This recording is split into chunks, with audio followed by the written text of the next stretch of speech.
Dzień dobry Państwu. Ja jestem Stefan. Ja mówię po polsku trochę. And now here is ending my Polish because my Polish is not good enough to do this presentation in Polish, so I'm switching to English. But I want to say thank you to my Polish teacher, Kasia, who is also here in the audience, for her patience with me. And Polish is a wonderful language, but it's the biggest challenge in my life so far. So I hope that a lot of you understand English, and so let's do it in English. So you will wonder why a German guy is ending up in Bydgoszcz. Like with the most foreigners in Poland, for sure it's because of a girl, of a wonderful girl. It's because of my wonderful wife Dorota, who is born in Bydgoszcz. And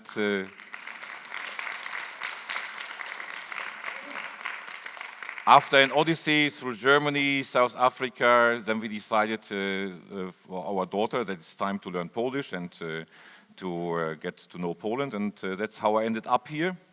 And fortunately, I found a job here at Atos, international company. So thank you also, Atos people, for putting your trust in me. And but now let's do some time warp and let's go 10 years back. 10 years back, this is... Now we were not all the time looking like this. This was our goodbye party or 40th birthday party. And so 10 years back it happened that I met Dorota on a party in Riga, in Latvia. Very soon we fall in love. We did some climbing in Italy, and she decided to come to Germany. And she found a job, and in a good relationship you should think about what common dreams you have.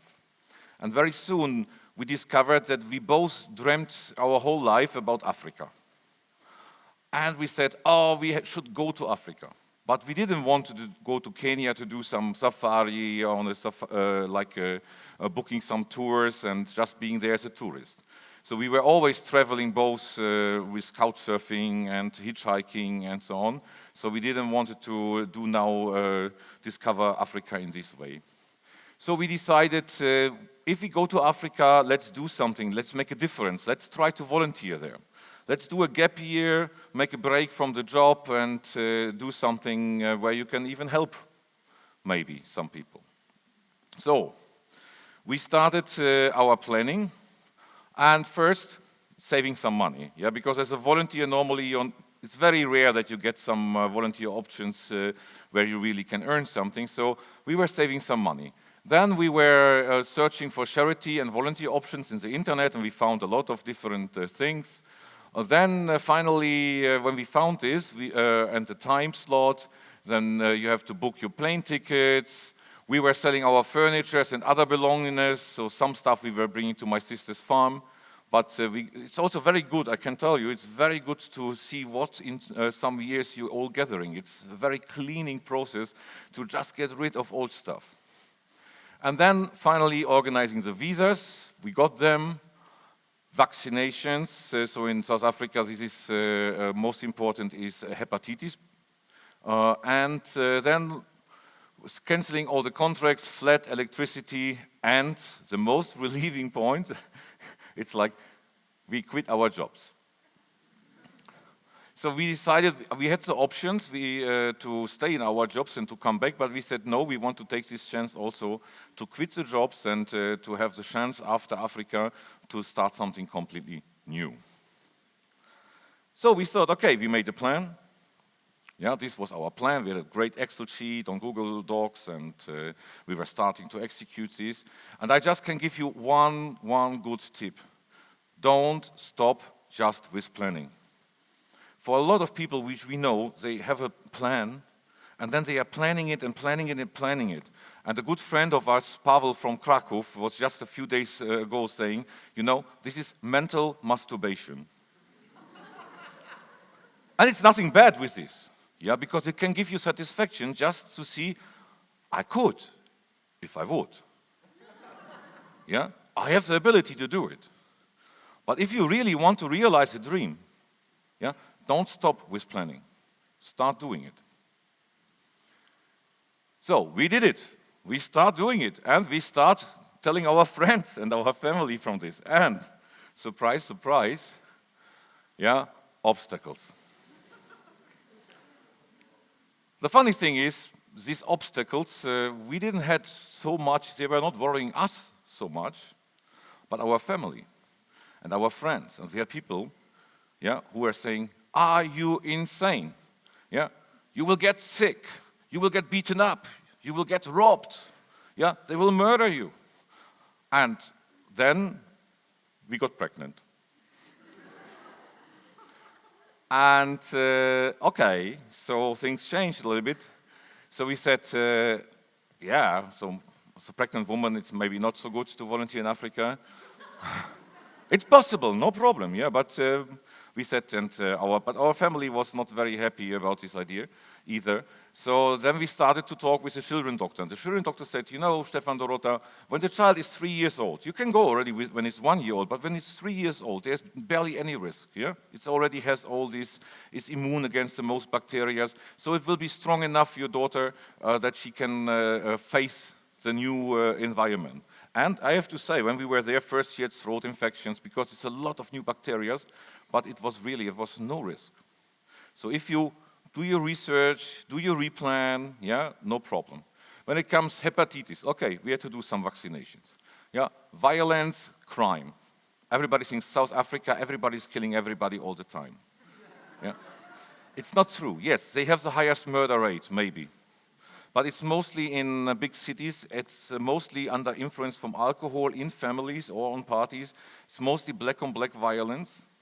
Yeah, and if you have some common sense. So I don't know if you want to go with an expensive camera and having your money in your hand and you go in the night in 3 o'clock through Prada in Warsaw. Yeah, so how is the chance that you're getting robbed? Quite high. So there are some common sense things, yeah, which you have to know, and you have to look in the statistics. And there was one accident where tourists were involved. They came in, there was a shooting between blacks, and then tourists were accidentally killed. But in the last 10 years, there was no killing in South Africa, yeah, from tourists. But a lot of stealing, sure. If you have something, they have nothing. Yeah, so be aware. HIV, now it comes. We had people who were saying, I will not be longer your friend. You are risking the life of your daughter. Why? We decided to go to a children's home. Our child would grow up with all the Zulu kids. And they said, you know, and then they are playing and they will have a scratch, your daughter has a scratch, blood will mix and she will die. And it's bullshit, because HIV, we made a research, there's no known case, yeah, that a child ever got infected by an HIV-infected child by playing and by exchanging blood, because the virus is dying very quick when it's under oxygen. So you need an infusion, you need unprotected sex. So our 3-year-old daughter was not really under risk, yeah. So that's we try to explain, but the people, some friends said, yeah, I'm not your friend any longer because you are irresponsible. But okay, that's a risk we have to take, and we mitigated this risk and we went. Nelson Mandela, one reason why we choose South Africa is because Nelson Mandela was and is one of our biggest role models in our life, because he overcame hate, racism, and he united a lot of people from different cultures, yeah, in one rainbow nation. This is a vision we have. And so he said something very important. I learned that courage was not the absence of fear. Yes, we had fears, but the triumph over it. The brave man is not he who does not feel a threat, but he who conquers that fear. And this is something we are very proud about, because yes, we listened to these people, but we did common sense, we did our research, and we took the risk, yeah, and we are still alive. So the brave moment is not, if we wouldn't be a threat, then we would be bad parents and we would be idiots. Now it comes to something which is very touching for me, because this woman which you see here, yes, she is quite a big woman, but and the Zulu woman also, but now it's a wrong angle. Yes, they are not really so fat in real. But Heather Reynolds, for example, she's one of my role models, one of my other role models like Nelson Mandela. She was a white woman in South Africa, and in the middle of the apartheid and about all this uproaring after the apartheid fall down. She had a farm, she had a very good income, she had a great job. And then she saw some children. She saw children who were orphans because they lost their parents and the grown-ups in the biggest HIV epidemic catastrophe in humankind. Yeah, millions of people in the age between 20 and 40 died, and the children were there, nobody took care. So she decided to take them on her farm without having any plan. She just said, I have to do that. I cannot leave them. So she did this, and then she started a children home, and this was one of the first cluster children home like this SOS, yeah, in South Africa. And she decided also that it's good if she will get some volunteers involved to help, but also that the children can learn English, that the children who are growing up with white people, and that they see that there is no color. So, and this was our opportunity to come there. And Heather is still a good friend of us. She was visiting Bydgoszcz here. She was coming to visit us. And she's just a fantastic human being. So we were very happy to work there with her in her thing. You see here is Julia with her friends, 3 years old. And now something happened. We thought that we are going there to teach them, the children. But the opposite happened. They taught us. How? I have to give a citation of an anthropologist who was doing some research in Africa. And there is something like Ubuntu. No, for the Atos people, it's not the operating system. Yeah, but Ubuntu is a philosophy in Southern Africa, and I want to explain you how this works. He bought a big bucket of fruits. He put it 100 meters from the children, from a group of children. And he said to the children, look, who of you you make a competition, who of you is reaching first the bucket of fruits, yeah, who can have all the bucket for himself? And they said, oh, great. And then they took each other on the hand, they ran all together to the bucket, yeah, they touched it all together, and then they were sharing all the fruits, and were very happy. And the anthropologist said, why? One of you could have all. Yeah? So why are you doing this? And they said, yeah, how can I enjoy the fruits, yeah, and be happy, yeah, when all the others are set? And this is what means Ubuntu. Yeah? What one is doing is affecting all the others in the positive and in the negative way. And then the children told us, sharing is caring. And that became our new life motto. Sharing is caring. And it's not only about material things. Yeah? It's about everything. It's about sharing happiness. Yeah? Like, for example, children with trisomy 21, they are sharing their sadness, they are sharing their happiness. Yeah? They don't care if you are now sad or happy. If they are happy, they are happy. They are just laughing. They are sharing this with everyone. And this is something which became also a motto for us. And the people who know me from the audience, they know that I'm exactly like that. You can always see how I'm feeling, because I don't have to hide anything anymore. So, but we also worked hard. So I became, for example, the coordinator for the food and school program in the Valley of Thousand Hills. As you can see, the conditions are not very luxury, but the people are very happy people. They are very optimistic people. Dorota was first working in the preschool, where our daughter was going with 100 Zulu kids, the only white girl. Later, she was the head of the clinic. Clinic sounds great, but it's more or less she took care that the HIV children have their medication when somebody has a scratch or something, yeah, that they are getting treatment.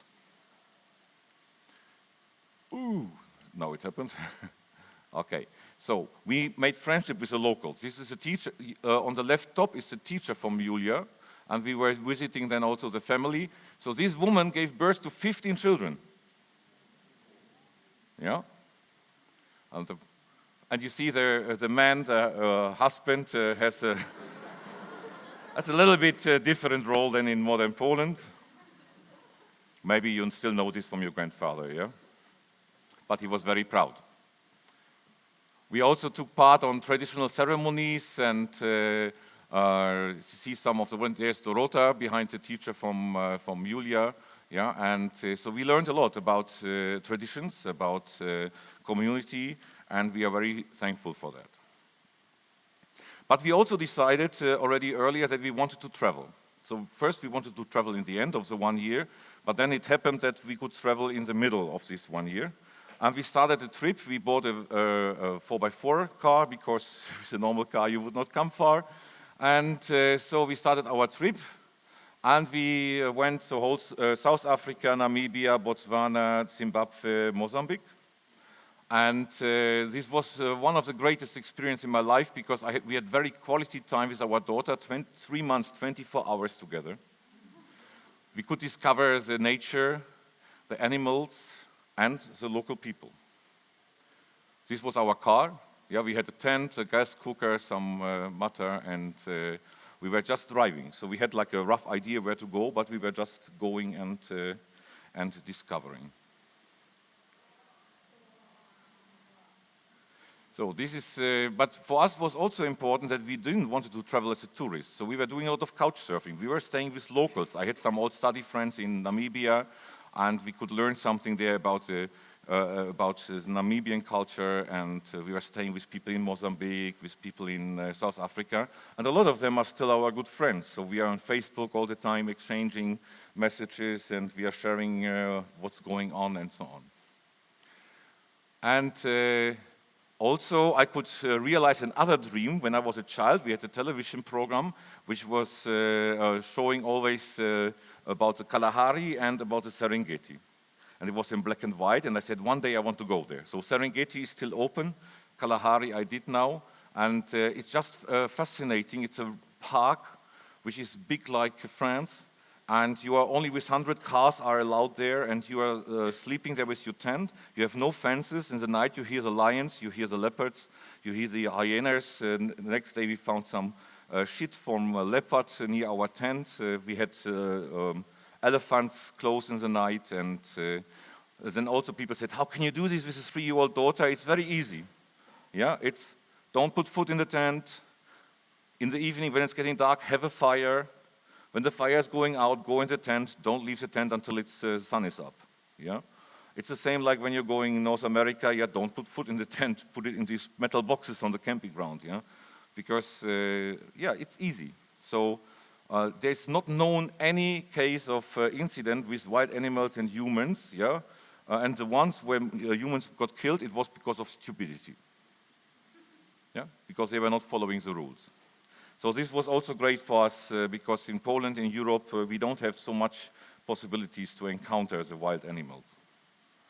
And also we saw a Himba woman. This is a nomad folk in north of Namibia. And this woman with her baby was hitchhiking. We had a car with leather seats. And the Himba people, they are putting fat from the goat and some mud to protect them from the sun. And we said, okay, then we will have dirty seats, no problem. We stopped, and then the half of the tribe came and was giving us instruction. We didn't understand the word, yeah. And we had then in the car, it was very nice. We had like 3-4 hours drive, and we had a really nice conversation without words. Because there was a mother with her baby, a little bit bigger, and the other mother with her baby, and we were speaking, trying with hands. She didn't spoke English, we didn't speak Himba. But it was great. It was just great, and it's to have such an encounter where you just speak as human beings with a universal language, and you don't need words. And now we come to the time is up. This is my favorite word, my favorite motto. It's always seems impossible until it's done. This is what we saw, this is what we encountered, this is how we are living our life. But I also want to say something to sharing is caring. Sharing is not only giving some money to this 1% from your tax deduction here to some fundatia. Sharing is not buying some stuff or making some donations. Yeah? You can share a lot. A lot of people saying, I would share something, but I don't have anything. My wage is not high enough, and how should I do it? No, sharing is share time with your children. Time is the most precious thing you can share with any other human being. This is what we learned. And you can do it by call your mother more often. You can get active as a volunteer in a sports club. You can get active like doing TEDx. Yeah, there are so many possibilities. Be there when your friend needs you. Yeah, take time for your partner to talk. Share your time with others. This is my message. This is what I want to encourage you. Sharing is caring. And you can do it like we did it. Thank you. Dziękuję bardzo.